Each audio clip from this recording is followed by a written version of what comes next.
Have you ever carried a secret so heavy that it felt like it was crushing your soul from the inside out? Have you ever looked at the people you love most in this world and wondered if they would still love you if they knew who you really were? Well, I lived that nightmare for years, and the day I finally decided to tell them the truth, their panic was visible, their faces turned pale, and what happened next changed everything I thought I knew about my life, my family, and myself. My name is Sarah, and this is the story of the most terrifying and liberating moment of my entire existence. A moment that I replayed in my mind thousands of times before it actually happened, wondering if I would survive the fallout, wondering if the people who raised me, who supposedly loved me unconditionally, would still want me in their lives after they learned what I had been hiding. I remember that morning like it was yesterday, even though it happened 3 years ago. I woke up with my heart already racing, my hands trembling before I even got out of bed, knowing that today was the day I would finally stop living the lie that had consumed me since I was 13 years old. The sun was streaming through my bedroom window in that beautiful golden way it does in early autumn, and I remember thinking how ironic it was that such a beautiful day would be the backdrop for what might be the destruction of every relationship I held dear. I had rehearsed what I would say a million times, standing in front of my bathroom mirror at 2 in the morning, tears streaming down my face as I whispered the words I was too afraid to say out loud during daylight hours. I had written letters, deleted them, written them again, trying to find the perfect combination of words that would make them understand, that would make them see that I was still me, that nothing fundamental had changed except their knowledge of who I had always been. But no matter how many times I practiced, no matter how many scenarios I played out in my head, I could never quite predict how they would react, and that uncertainty was slowly killing me from the inside. The secret I had been carrying wasn't something simple or easy to explain. It wasn't a mistake I had made or a decision I had chosen. It was my identity, my truth, my very essence as a human being, and I had been hiding it, suppressing it, denying it for so long that I had almost forgotten what it felt like to be authentic, to be real, to be myself without the constant performance of being someone I wasn't. Every family dinner felt like a theatrical production where I had to remember my lines, play my part, never let the mask slip even for a moment. Every holiday, every birthday celebration, every casual Sunday afternoon was another opportunity to live the lie. Another chance to bury my true self deeper and deeper until I sometimes wondered if I would ever be able to dig her out again. The weight of this secret had manifested in physical ways I hadn't even fully recognized until much later. I had developed anxiety so severe that sometimes I couldn't leave my apartment for days. I would have panic attacks in the middle of grocery stores and movie theaters, at dinner parties with friends who thought they knew me.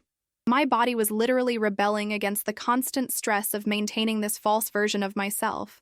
And yet I kept going, kept pretending, kept living in fear of the moment when the truth would inevitably come out. I had convinced myself that if I could just keep it together a little longer, if I could just make it through one more family gathering, one more conversation where they asked about my future, and I had to lie about what I wanted, who I wanted to be with, what kind of life I was building for myself, then maybe I could continue this charade forever. But forever is a long time to live in hiding, and I was running out of strength. The turning point came on a random Tuesday afternoon when I was having coffee with my younger sister, Emma. She was telling me about her new relationship, her eyes sparkling with that kind of joy that comes from being completely yourself with someone who loves you for exactly who you are, and I felt something inside me crack. I realized in that moment that I would never have what she had, not while I was still hiding, not while I was still pretending to be someone I wasn't. She looked at me across the table and asked if I was okay, and I almost told her right then, almost let the words spill out in the middle of that crowded coffee shop, but fear grabbed my throat and squeezed until I could barely breathe. I mumbled something about being tired from work and changed the subject, but I could see the concern in her eyes, the way she looked at me like she knew I was keeping something from her but couldn't quite figure out what it was. That night, I made the decision. I couldn't do this anymore.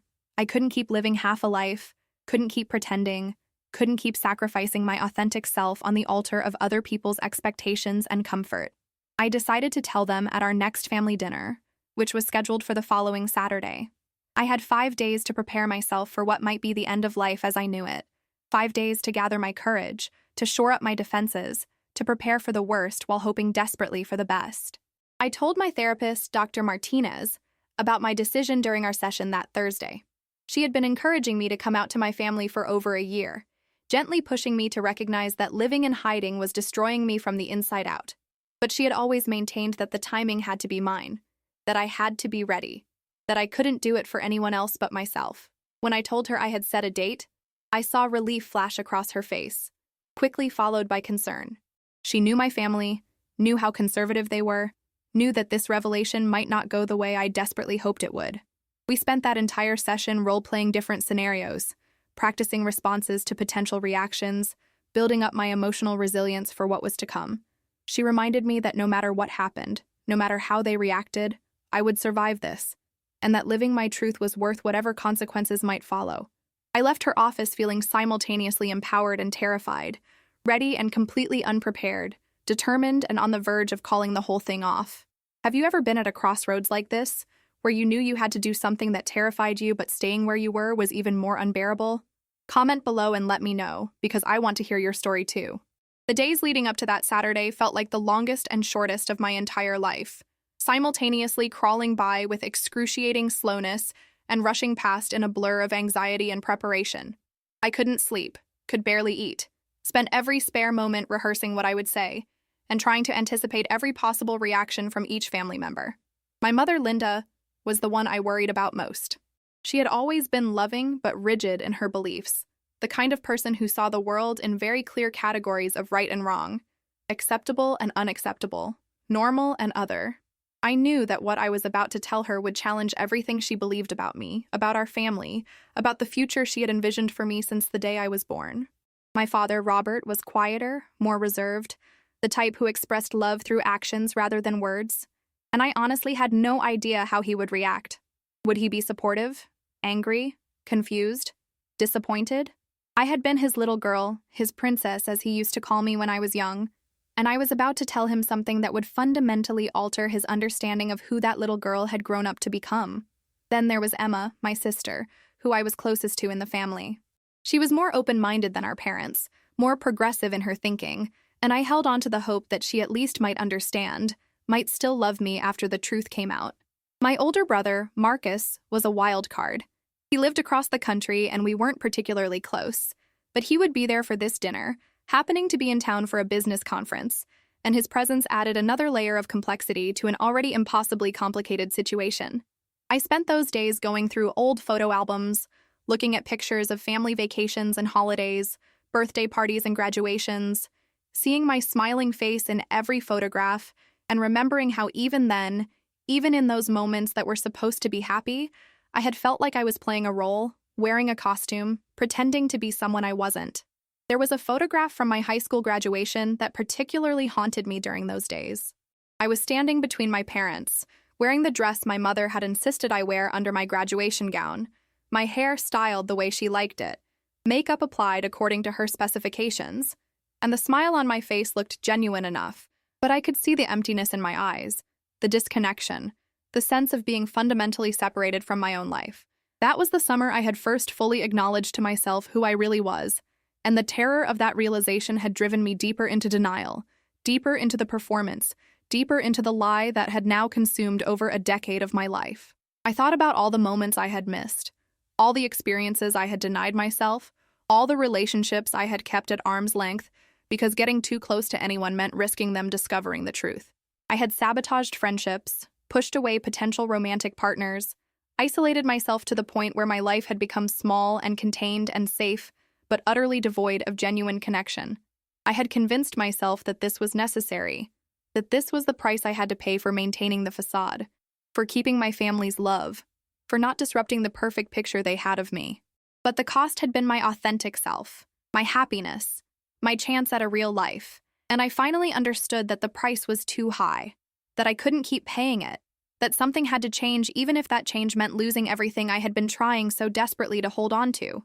On Friday night, the night before the dinner, I didn't sleep at all. I lay in bed staring at the ceiling, my mind racing through every possible scenario, every potential outcome, every way this could go wrong. I imagined my mother crying, my father's face turning red with anger, my siblings looking at me with confusion and disgust. I imagined being disowned, cut off, erased from family photographs and holiday celebrations, becoming the person they no longer spoke about, the shameful secret they kept from their friends and neighbors. But I also allowed myself, for the first time in years, to imagine a different outcome. I imagined my mother hugging me, telling me she loved me no matter what. I imagined my father saying he just wanted me to be happy. I imagined Emma already knowing, already suspecting, and being relieved that I had finally trusted them enough to tell the truth. I let myself hope, even though hope felt dangerous, even though every instinct I had developed over years of hiding told me to protect myself by expecting the worst. At around 4 in the morning, I got up and wrote letters to each of them. Letters I planned to give them regardless of how the conversation went. In my mother's letter, I tried to explain all the reasons I had hidden this from her, all the love and fear that had kept me silent, all the ways I hoped she could still see me as her daughter even after knowing the truth. In my father's letter, I thanked him for all the ways he had supported me throughout my life, and told him that his acceptance would mean everything to me, but that I would understand if he needed time to process this information. Emma's letter was the easiest to write because we had always been close, and I told her all the things I had wanted to say for years, all the times I had almost confided in her but lost my nerve at the last moment. Marcus's letter was more formal, acknowledging the distance between us but hoping that this revelation might somehow bring us closer rather than push us further apart. Writing those letters helped calm me down somehow, giving me a sense of control over at least one aspect of this uncontrollable situation, and by the time the sun started rising on Saturday morning, I felt a strange sense of peace settle over me. This was happening. There was no turning back now. I had made my decision, and whatever came next, I would face it as my authentic self for the first time in my adult life. Saturday morning arrived with the kind of cruel perfection that only nature can provide when your life is falling apart. The weather was absolutely beautiful. Crisp autumn air with brilliant blue skies. The kind of day that makes you want to be outside enjoying life, rather than inside preparing for what might be emotional warfare. I went through my morning routine in a daze, showering, getting dressed, trying to eat breakfast even though my stomach felt like it was tied in knots so tight they might never come undone. I chose my outfit carefully, wanting to look put together but not trying too hard, wanting to be comfortable but also wanting to present myself in a way that felt authentic to who I really was, rather than who they thought I was. It was a small act of rebellion, wearing clothes that made me feel like myself, rather than the version of me they expected to see, and it gave me a tiny boost of confidence that I desperately needed. The dinner wasn't until 6 in the evening, which meant I had an entire day to sit with my anxiety, to second-guess my decision, to consider calling it off and maintaining the status quo just a little while longer. I tried to distract myself with mundane tasks, cleaning my apartment even though it was already clean, doing laundry, watching television without actually seeing anything that was on the screen. Around noon, Emma texted me asking if I wanted to come over early and help her prepare the food for dinner, and I almost said no, almost made up an excuse about having errands to run, but then I realized that spending time with her might actually help calm my nerves. Her apartment was only a 15-minute drive from mine, and when I arrived, she greeted me at the door with a hug and immediately noticed something was off. She looked at me with those perceptive eyes of hers and asked again if I was okay, and I almost told her right then. Almost pulled her aside and gave her a preview of what was coming, so that I would have at least one ally in the room when I made my announcement. But I held back, deciding that everyone should hear this at the same time, that it wouldn't be fair to put Emma in the position of keeping my secret for even a few hours. We spent the afternoon cooking together, making Mom's famous lasagna and garlic bread, preparing salad and dessert, moving around the kitchen in the comfortable rhythm we had developed over years of helping each other prepare meals for family gatherings. Emma chattered about her life, her job, her boyfriend, and I tried to participate in the conversation, tried to be present, but my mind kept drifting to what would happen in just a few hours, to the words I would say, to the reactions I would witness, to the potential destruction of everything I had known. At one point, while Emma was checking on the lasagna in the oven, I stood at her kitchen window looking out at the street below and felt tears start to roll down my cheeks. I quickly wiped them away before she could see, but the emotion was building inside me like a pressure cooker about to explode, and I knew that once I started talking tonight, once I started telling the truth, there would be no containing the flood of feelings that would come pouring out. Emma came up beside me and put her hand on my shoulder, and without saying anything, without asking any questions, she just stood there with me in that moment of quiet solidarity, and I loved her so much in that instant that my heart actually hurt. My parents arrived at Emma's apartment around 5:30, and my stomach immediately clenched when I heard Mom's voice calling out a greeting from the entryway. I forced myself to walk out of the kitchen and greet them normally, hugging my mother, kissing my father on the cheek, pretending that this was just another family dinner, just another Saturday evening together. Nothing special or significant or life-altering about it, Mom looked at me with that scrutinizing gaze she had perfected over decades of motherhood and commented that I looked tired, asking if I was getting enough sleep, eating properly, taking care of myself. I assured her I was fine, just busy with work, the lie coming easily after years of practice, and she seemed satisfied enough to move on to discussing what she and Dad had been up to that week. Marcus arrived last, breezing in with his usual confidence and immediately dominating the conversation with stories from his business trip. He had always been the golden child, the successful one, the one who had met all of their expectations and made them proud with his conventional life choices, his high-powered career, his picture-perfect family back in California. I had always felt inadequate in comparison to him, always felt like the disappointing child who hadn't quite lived up to the potential everyone seemed to think I had. Tonight was either going to shatter that dynamic completely or reinforce it in ways I couldn't even imagine. We all sat down to dinner at 6:15, and the normalcy of it all was almost unbearable. We passed dishes around the table, complimented Emma on the food, discussed mundane topics like the weather and local news and whose car needed new tires. I barely tasted anything I ate, mechanically moving food from my plate to my mouth while my mind raced and my heart pounded so hard I was sure everyone could hear it. I kept waiting for the right moment to speak up, to interrupt the flow of casual conversation and drop the bomb that would change everything, but every time I opened my mouth to begin, fear would grip my throat and I would take another bite of lasagna instead. Have you ever known you needed to do something terrifying but kept finding reasons to delay just one more minute?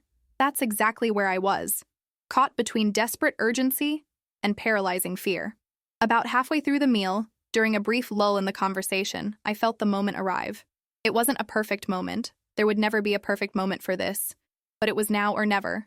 Do or die. Speak or remain silent forever. I set down my fork with slightly more force than I intended, the clink of metal against ceramic seeming unnaturally loud in the sudden quiet, and everyone turned to look at me. My mother's eyebrows raised slightly, a silent question on her face. My father paused mid-chew, waiting. Emma's eyes met mine across the table, and I saw something there. Maybe recognition that something big was about to happen. Maybe just curiosity about why I looked so serious all of a sudden.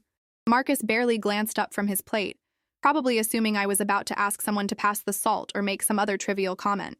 I took a deep breath, felt my hands trembling in my lap where no one could see them, and said the words I had been rehearsing for days, words that felt simultaneously foreign and like the truest thing I had ever said.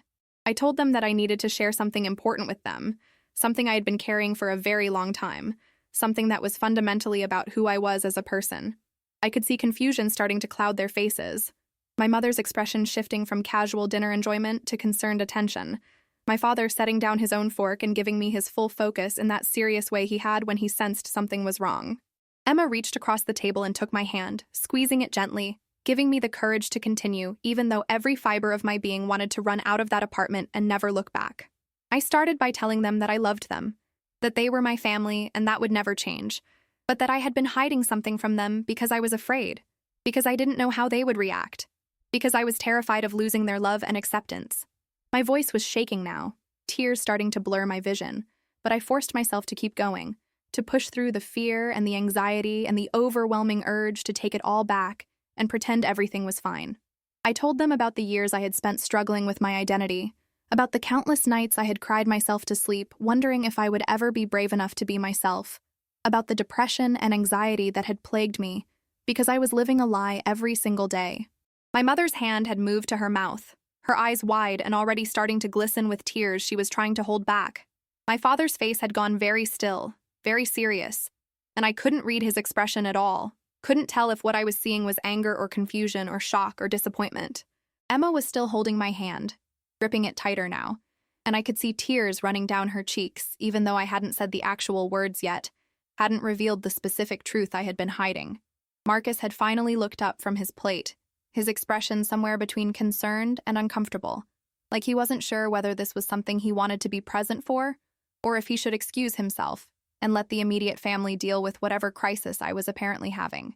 The silence in the room felt heavy, oppressive, like the air itself was waiting for me to continue, and I knew I had reached the point of no return. This was it. The next words out of my mouth would either set me free or destroy everything I had ever known. I looked each of them in the eye, one by one, trying to memorize their faces before everything changed, and then I said it. I told them I was gay. I told them I had known since I was 13 years old. I told them I had been hiding it, denying it, lying about it for over a decade because I was terrified of their reaction, terrified of being rejected, terrified of not being loved anymore if they knew the truth about who I was. I told them about the countless relationships I had faked with men to maintain the illusion, about the pain of pretending to be someone I wasn't, about the suffocating weight of the secret I had been carrying alone for so long. I told them that I couldn't do it anymore, that I was exhausted from the constant performance, that I needed them to know the real me, even if that meant risking everything we had together. The words poured out of me in a rush now, years of suppressed truth flooding the room, and I watched their faces change as the reality of what I was saying sank in, watched the panic become visible in their eyes, watched the careful composure they had all been maintaining start to crack and crumble. My mother's hand was fully covering her mouth now, tears streaming down her face, her whole body seeming to shrink in on itself as she processed what I had just said. My father had gone very pale. His jaw clenched so tight I could see the muscles working, and I couldn't tell if he was trying not to cry or trying not to explode in anger. Emma was crying openly now, but when I looked at her, I didn't see disgust or disappointment. I saw something that might have been relief mixed with sadness, like she had known or suspected all along, and was just waiting for me to trust her enough to say it out loud. Marcus looked completely frozen, his fork suspended halfway between his plate and his mouth, his expression one of total shock. The silence that followed my revelation felt like it lasted for hours, though it was probably only seconds. A vacuum of space where sound should have been but wasn't, where someone should have said something but no one seemed capable of forming words. I watched them all processing, watched the information I had just given them colliding with everything they thought they knew about me, everything they had assumed about my life and my future, watched their minds trying to reconcile the daughter, sister, person they thought they knew with this new reality I had just presented. My mother was the first to break the silence, her voice coming out strangled and high-pitched, asking me if I was sure, if maybe I was just confused, if perhaps this was a phase I was going through or a reaction to some bad experience with men. I could hear the desperate hope in her voice, the wish that what I had just told her wasn't actually true, that if she questioned it enough or suggested alternative explanations, maybe the reality would shift and her daughter would still be the person she had always believed me to be. I felt my heart breaking as I told her no. This wasn't confusion. This wasn't a phase. This was who I had always been, who I would always be, an immutable truth about my identity that no amount of wishing or praying or hoping could change. She started shaking her head, repeating, "No, no, no," under her breath like a mantra, like if she denied it forcefully enough, reality would bend to her will. My father still hadn't said anything, and his silence was somehow more terrifying than my mother's desperate questioning. He just sat there, staring at me like I was a stranger, like the person sitting across from him at the dinner table was someone he had never met before, and I could practically see him retreating inside himself, building walls, shutting down emotionally in that way he had always done when confronted with difficult feelings or situations he didn't know how to handle. I wanted to reach across the table and shake him, beg him to say something, anything, even if it was anger or disappointment, because at least that would be a reaction. At least that would mean he was still emotionally present. But he just kept staring at me with those cold, distant eyes, and I felt the distance between us growing wider with every second of silence. Emma squeezed my hand again and finally spoke, her voice thick with tears, telling me that she loved me, that she was proud of me for telling them, that this didn't change anything about how she felt about me as her sister. Her words were like a lifeline in the storm of my mother's panic and my father's silence, and I clung to them desperately, letting them anchor me when everything else felt like it was spinning out of control. Marcus cleared his throat uncomfortably and said something about needing to process this information, his tone suggesting that he was trying to be diplomatic, but was clearly way out of his depth in dealing with this kind of emotional situation. He had always been better with numbers and business deals than with feelings and family drama, and I could see him mentally calculating how to extricate himself from this uncomfortable dinner table confession, without seeming like a complete asshole. My mother suddenly pushed back from the table, her chair scraping loudly against the floor, and stood up, swaying slightly like she might faint. She looked at me with eyes full of tears and something that might have been betrayal, her voice breaking as she asked why I hadn't told her sooner, why I had let her believe a lie for so many years, why I had let her talk about my future with a husband and children when I apparently had no intention of living that life.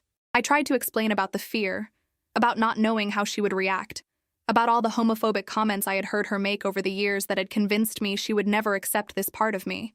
But she wasn't listening, wasn't hearing anything except her own pain and confusion, and the shattering of the dreams she had built for my life. She said she needed air, needed space, needed time to think, and she grabbed her purse and headed for the door, my father following silently behind her like a ghost, never once looking back at me, never once acknowledging the courage it had taken for me to tell them the truth. I sat there watching them leave, feeling like my heart was being ripped out of my chest, and Emma moved around the table to sit beside me, wrapping her arms around me as I finally broke down completely, sobbing into her shoulder all the fear and pain and relief and grief that had been building up inside me for years. Marcus awkwardly patted my shoulder once, mumbled something about giving us some privacy, and left as well, clearly desperate to escape the emotional intensity of the situation. And then it was just me and Emma, sitting in the wreckage of the dinner that was supposed to be a new beginning but felt more like an ending. And she held me while I cried, whispering that it would be okay, that they just needed time, that eventually they would come around and see that I was still the same person I had always been. But I wasn't sure I believed her. Wasn't sure that time would heal this wound or bridge this gap. Wasn't sure that my relationship with my parents would ever recover from the visible panic and disappointment I had seen in their eyes when I told them who I really was. The days that followed my revelation were some of the darkest I had ever experienced, and that's saying something considering the depression I had battled while keeping my secret. My mother didn't call for an entire week, which was unprecedented in our relationship because she usually called me at least 3 or 4 times a week to check in, to chat about nothing in particular, to maintain that connection between mother and daughter. The silence from her phone felt deafening, accusatory, like a physical manifestation of her disappointment and disapproval.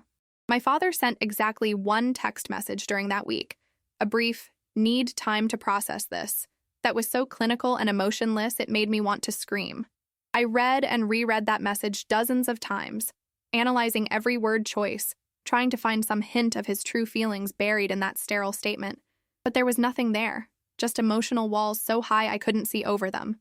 Emma, bless her, called me every single day, sometimes multiple times a day, checking on me, making sure I was eating and sleeping and not spiraling into complete despair. She told me about her conversations with our mother, how Mom was oscillating between grief and anger, between wanting to understand and wanting to pretend this had never happened.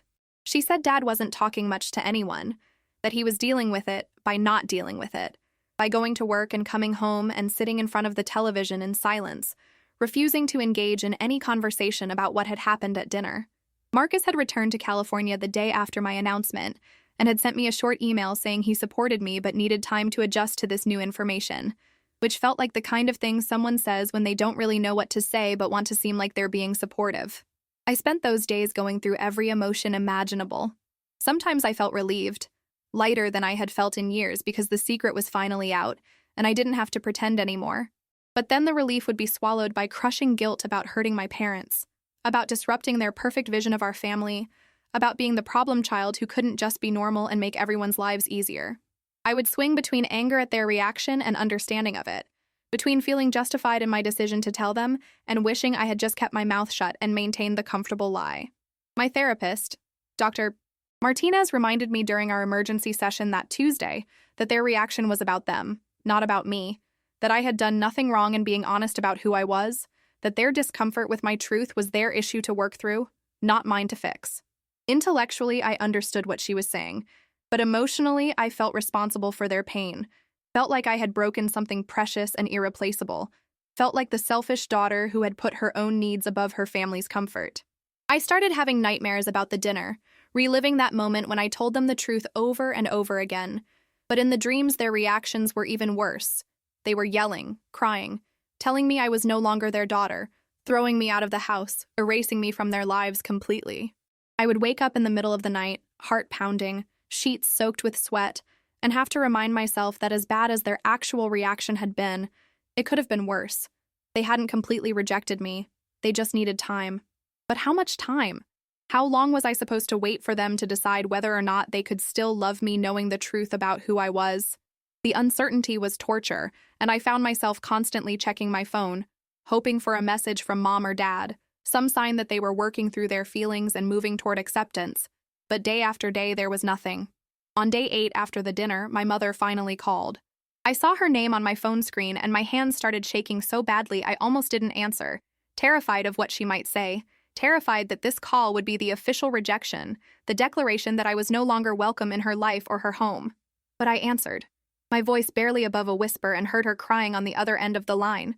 She apologized for needing time, apologized for her initial reaction, apologized for all the ways she knew she had made me feel like I couldn't be honest with her over the years. She said she had been talking to her priest, who had been surprisingly understanding, and had helped her work through some of her religious concerns about homosexuality. She said she had been reading articles and books about parents of LGBTQ children, trying to educate herself, trying to understand my experience better. She said that while she was still processing and still had complicated feelings about what this meant for my life and my future, she loved me. She would always love me, and she wanted to work on maintaining our relationship even while she worked through her own issues. I cried so hard during that phone call that I could barely speak, all the tension and fear of the past week pouring out of me in a flood of relieved tears. It wasn't perfect, it wasn't complete acceptance, but it was a start, it was hope. It was the possibility that maybe we could find our way back to each other eventually.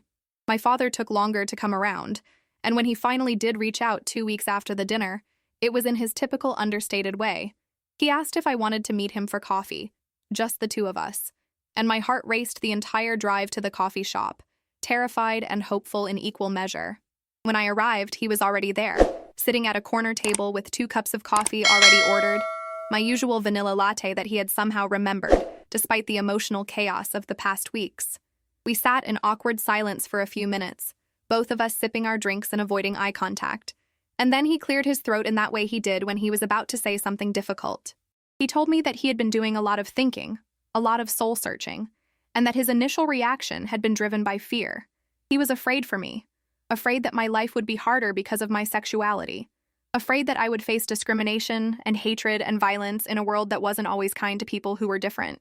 He said that when I told them I was gay, all he could think about was all the ways the world might hurt me and how powerless he was to protect me from that pain. His voice cracked when he said this, and I realized with a shock that my strong, stoic father was on the verge of tears, something I had only seen him do once before in my entire life, at his own father's funeral.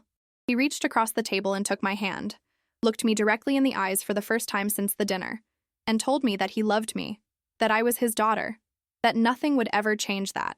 He said he was sorry for his silence, sorry for not saying that immediately when I told them the truth, sorry for letting his fear and confusion create distance between us when I needed his support the most.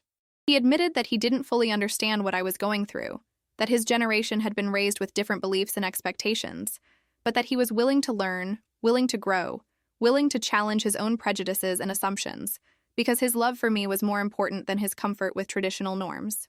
We talked for over 2 hours in that coffee shop, really talked in a way we hadn't done since I was a little girl, and for the first time in weeks I felt like maybe, just maybe, things were going to be okay.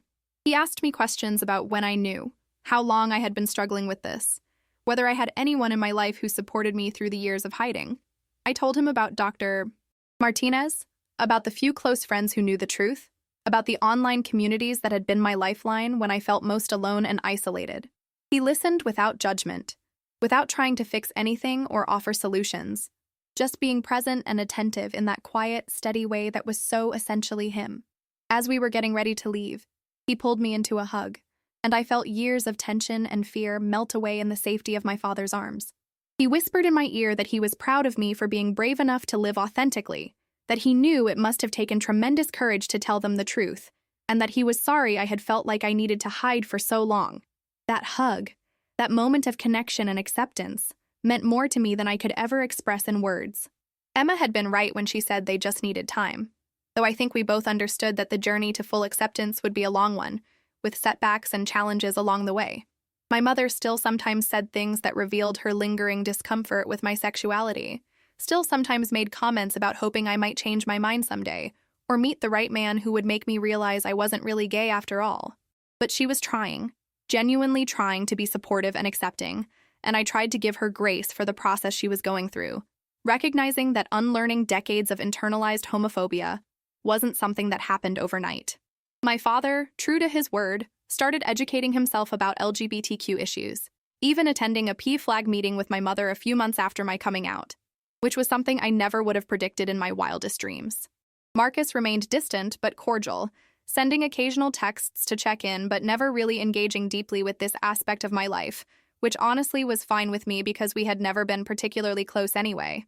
The real surprise was Emma, who threw herself into being my ally and advocate with an enthusiasm that sometimes bordered on overwhelming.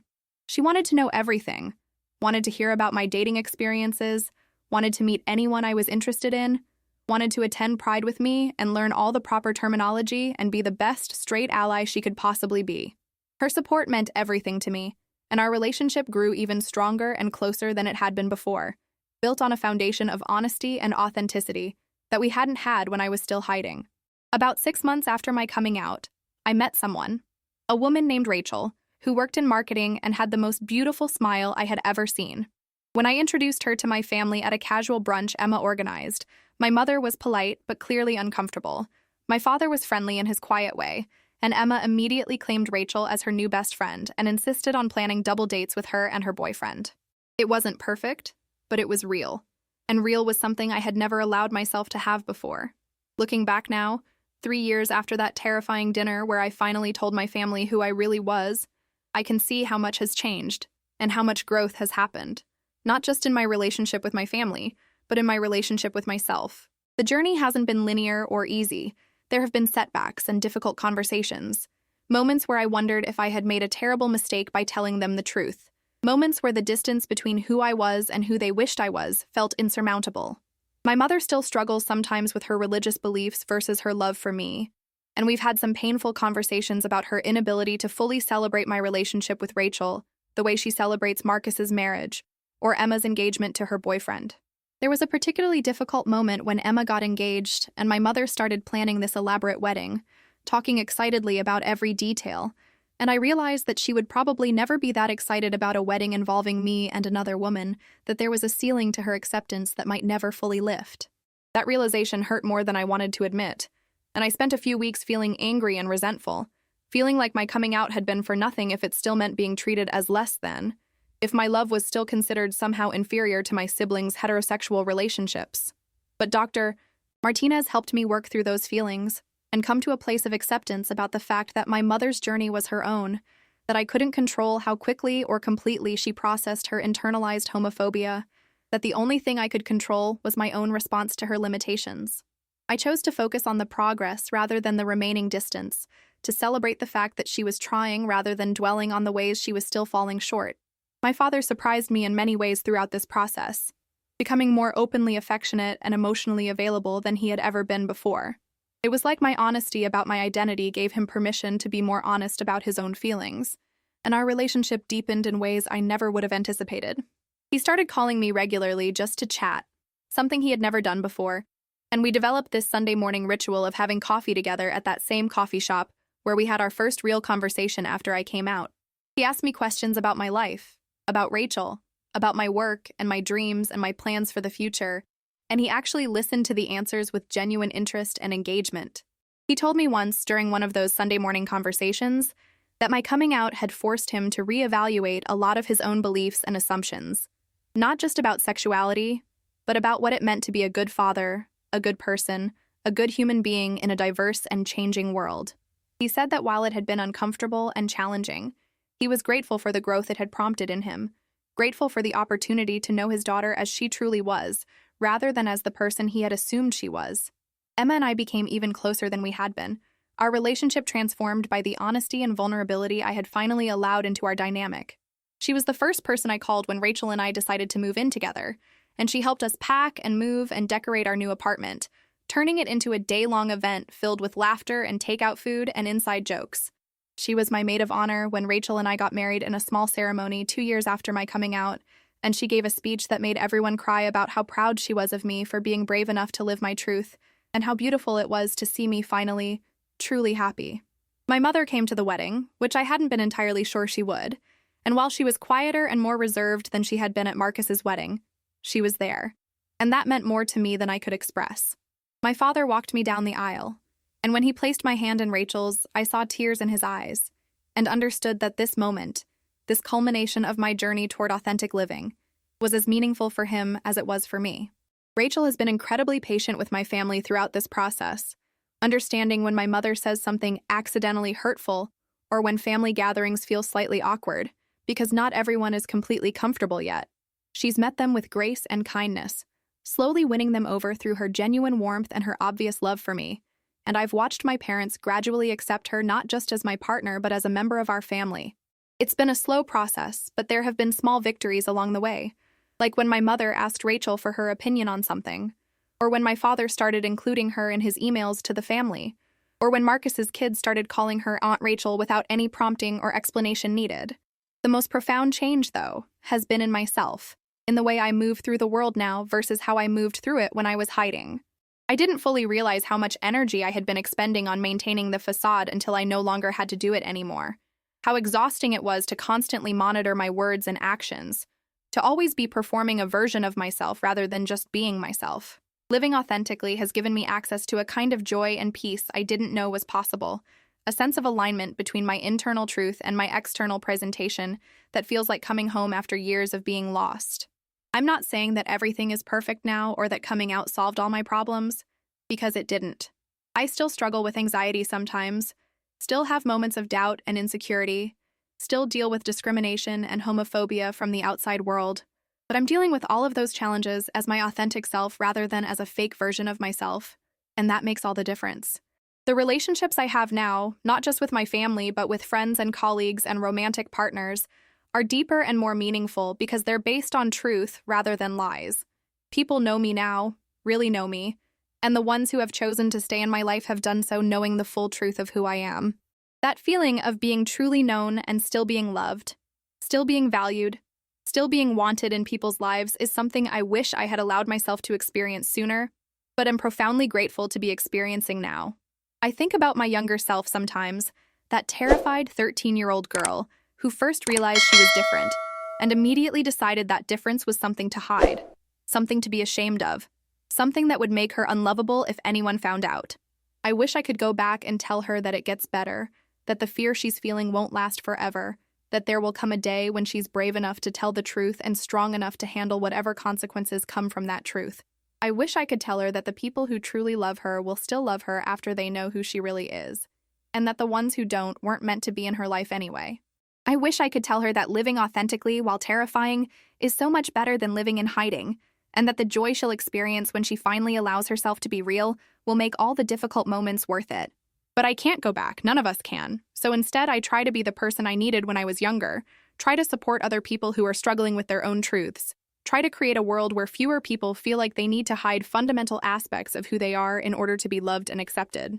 I volunteer with LGBTQ youth organizations now, sharing my story with teenagers who are going through what I went through, trying to give them hope that their families might surprise them, that coming out might be hard but it's worth it, that living truthfully is always better than living in fear.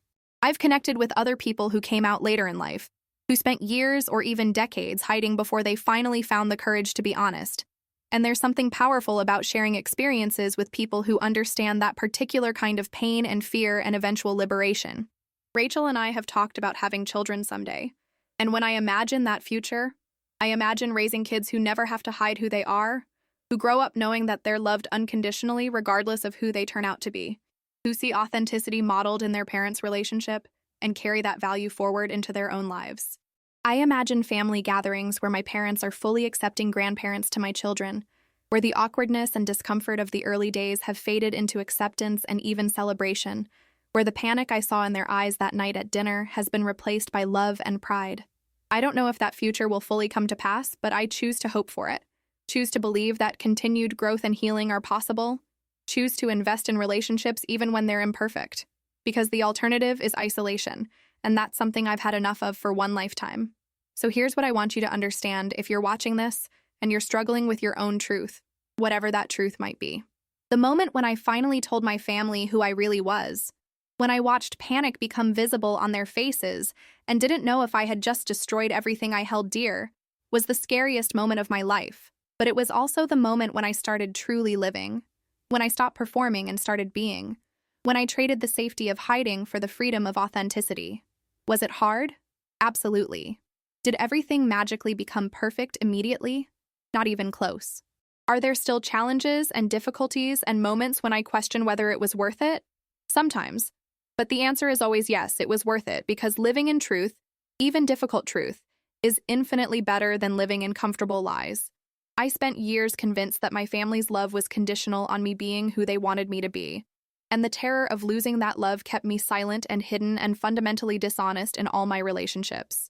But when I finally took the risk of telling them the truth, when I finally chose my authentic self over their comfort, I discovered that while their love was challenged and tested, it didn't disappear. It transformed, grew, deepened in some ways even as it struggled in others. And the relationship I have with my family now, while imperfect, is real in a way it never was when I was hiding. That reality, that genuine connection based on truth rather than performance, is worth all the difficulty and pain and fear that came with getting here. I'm not saying that everyone's coming out story will be like mine, or that every family will respond the way mine did. Some people's families do reject them completely, and that's a real and valid fear that I don't want to minimize. But I am saying that living in hiding, living in fear, living as someone you're not, comes with its own costs, costs that accumulate over time and can destroy you from the inside out. Only you can decide when or if or how to share your truth with the people in your life, and there's no judgment from me about whatever timeline or method you choose, but I want you to know that it is possible to survive that scary moment of revelation, possible to build a life on the other side of honesty, possible to be truly known and still be loved. I want to hear from you now, in the comments below. Have you ever been in a situation where you had to choose between your authentic self and other people's expectations? How did you handle it? What was the outcome? Or maybe you're still in that place of hiding, still trying to build up the courage to tell your truth, and if that's you, I want you to know that I see you, I understand, and whenever you're ready, however you choose to move forward, you're not alone in this struggle. Your story matters, your truth matters, your authentic self deserves to be known and celebrated, and I hope that sharing my story helps you feel less alone in yours. If this story touched you, if it resonated with something you're going through or have been through, please leave a like on this video so I know it reached you. Understanding the content we consume and how it impacts us is so important, and I hope this story has given you something valuable, whether that's hope or validation, or just the knowledge that someone else out there has walked a similar path and survived. And if you want to hear more stories like this, more honest and vulnerable explorations of what it means to be human and struggle and grow and eventually find your way to authenticity, please subscribe to My Truth Revealed Tales and hit that notification bell so you never miss when I share a new story.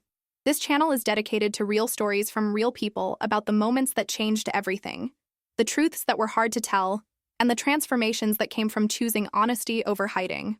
Thank you for watching, thank you for listening, and thank you for being part of this community where truth is valued and authenticity is celebrated. Your support means everything to me, and I can't wait to share more stories with you in the future. Until next time, remember that your truth is worth telling, your story is worth sharing, and you are worth loving exactly as you are.